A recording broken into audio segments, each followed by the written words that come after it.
doesn't want to come off. Yeah.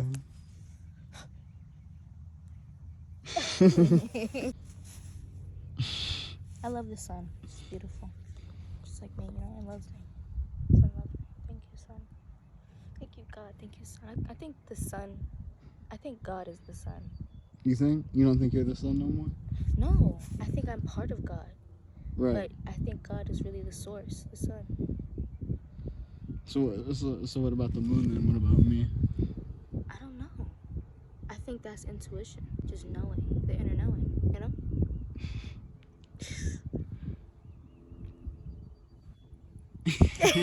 The little check. This is good. I'm still recording. Like, I haven't stopped. Okay, cut. Cut. Really love me, darling. Show me you in love in the morning. Even your kiss goodbye. Ooh, gives me butterflies. And I know I can't help it. Hey, it's Patrick May, and it's James. This is my friend James. This is my soulmate, James. My buddy that I found on my path. Just randomly, and I'm grateful. Say hi, James. I was going to. Hello. So today we're going to be talking about self-worth and what? Having faith in yourself. Having faith. So, really on this journey of my life, I was forced to have faith in both myself and God because of what I've been through. I was going through trials and tribulations, and it was like, if I don't have faith, then I'll just succumb to limiting beliefs, you know what I mean? And just stagnant mindsets. That's true. So, I want to talk about, wait, what did I just say? You said that you would have been forced to succumb to a stagnant mindset. Yeah. And I found like a way to just, you know, surrender. And when you surrender, you're able to allow God to take over and allow your life to, you know, be easier. You know what I mean? It makes it easier when you surrender to a higher power, which is God. And yeah, I learned to surrender and stop trying to control things as much as I, you know, was.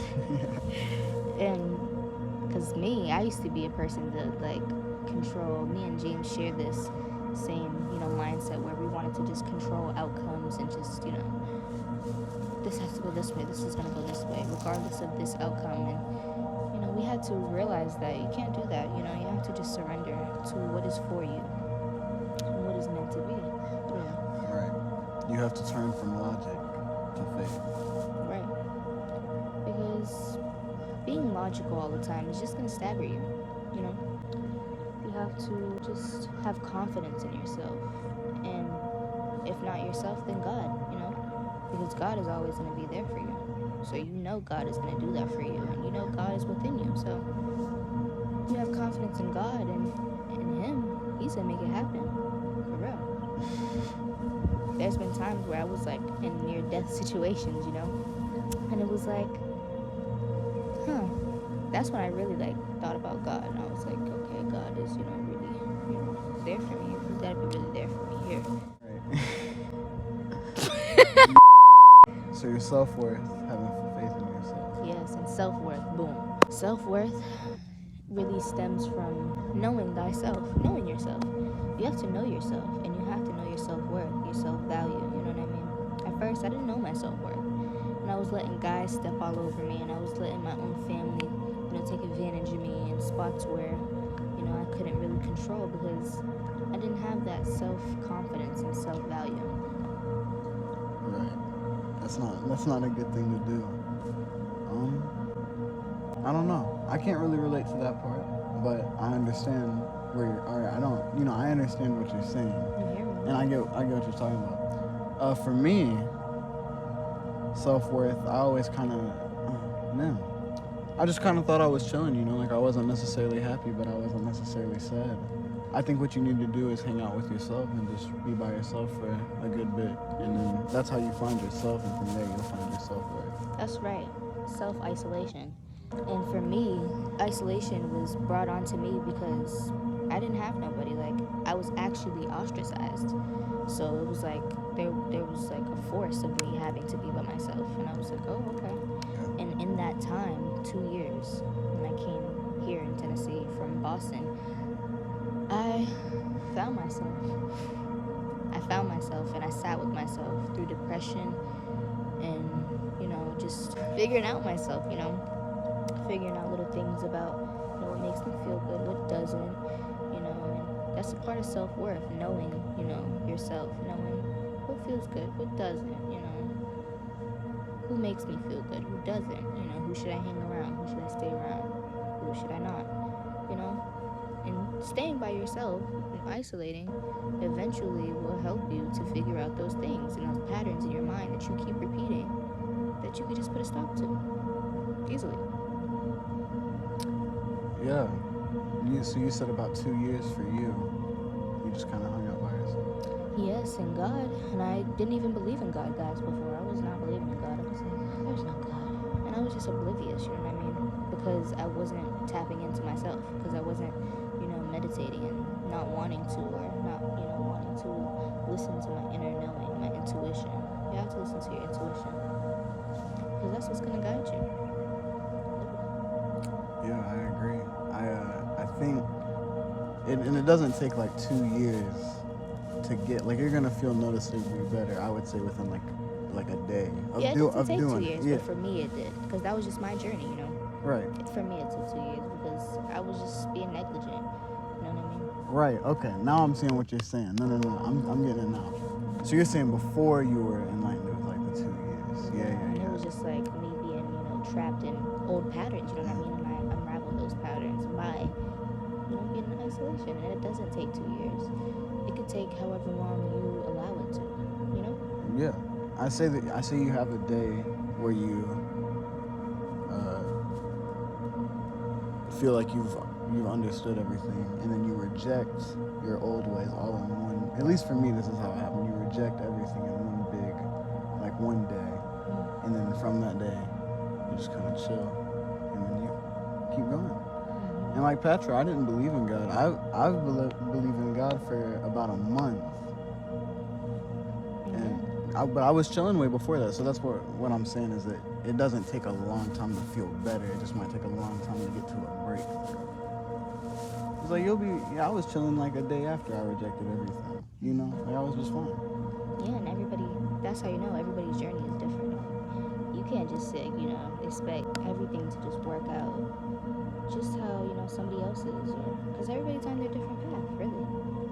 You gotta just find what works for you, what makes you feel good, just like I said, what makes you feel good, Because for me, I was being ignorant, I was being arrogant, I was in my ego, and I was just letting myself fall off track. I was just like, look, I'm gonna smoke weed every day, and, I'm just gonna forget about it. And then eventually I got laced, and then I was like, by my sister, and I was like, oh, okay, so I can't smoke weed anymore. Like, I can't rely on that.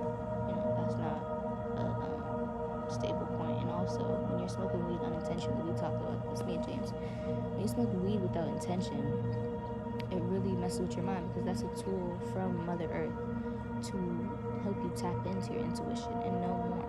So when you're smoking negligently, it just messes with your brain. It makes you lazy. It makes you just not want to do what you're supposed to, And I felt that on a different level. Once I got laced, I was out of my mind. It was like a psychotic episode, and it almost killed me. And I was like, okay, I don't need that stuff, period. And God showed me. I was like, okay, so I'm going to let you go through this so that you can see what I need. And I was like, okay. Got it. Right. Yeah. So not to be into like the substance abuse, but even if you're like with weed, your health isn't going to be significantly impacted if you're abusing weed. But if you're abusing weed, you're blocking yourself from reaching what you could be doing. I didn't have access really to weed because I didn't trust the people that I used to get weed from. So I felt like, I'll just chill by myself, and I had a good time. When Patrick says you need to smoke with intent, I don't believe it needs to be like a crazy intent. Like just something simple, like simply, peace. yeah. Don't just smoke while thinking about I'm gonna smoke, and then we'll figure it out. Think like even if you just want to have a good night, just think, let me have a good night, and then just chill. Yeah,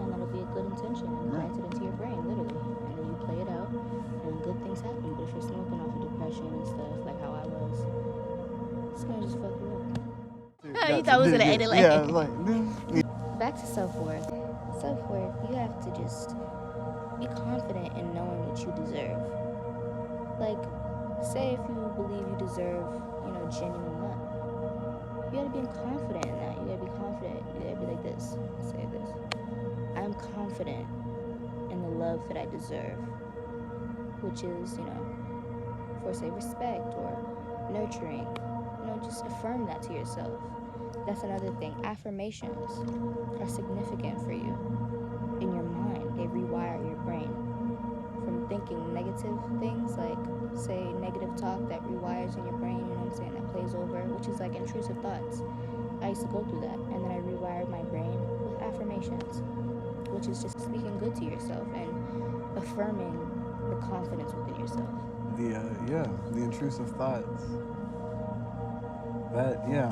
I'm trying to think of what you told me the other day, where it was like, she said rewire for affirmations. What she told me the other day was, because I'm not like diagnosed, but I feel like I've got OCD, and I do have the intrusive thoughts quite frequently. You can just like think them, like take whatever you're doing and do like the opposite of what the negative is. So for me, I get like people I care about being harmed. Patrick was saying you can just take that until you protect them, and just do that and think about that, and then you're just chilling. Exactly, and that's an example of just thinking from a more abundant mindset instead of a lack mindset. And I spoke on that in one of my TikTok videos on my other page. I put this link right there. But that's like just lack mindset is going to keep you stagnant. It's going to be like my cup is half empty instead of my cup is half full. Like that kind of example. An abundant mindset leaves your options open to everything that you desire, and knowing that everything's going to be taken care of, everything's fine. Instead of a lack mindset where you're like, I don't have enough, this is that, this could go this way, this could go wrong. You gotta think good things. You gotta think good. You gotta be like, this could go right. You gotta think, today's an amazing day. That's what I said to myself today, and look at it today. An amazing day. An amazing day. Yeah. That's funny. You have to just know that you shape your reality by speaking and by thinking. Your words are powerful. Yeah. That's one of your strongest tools in this reality, literally. Like, your voice is power.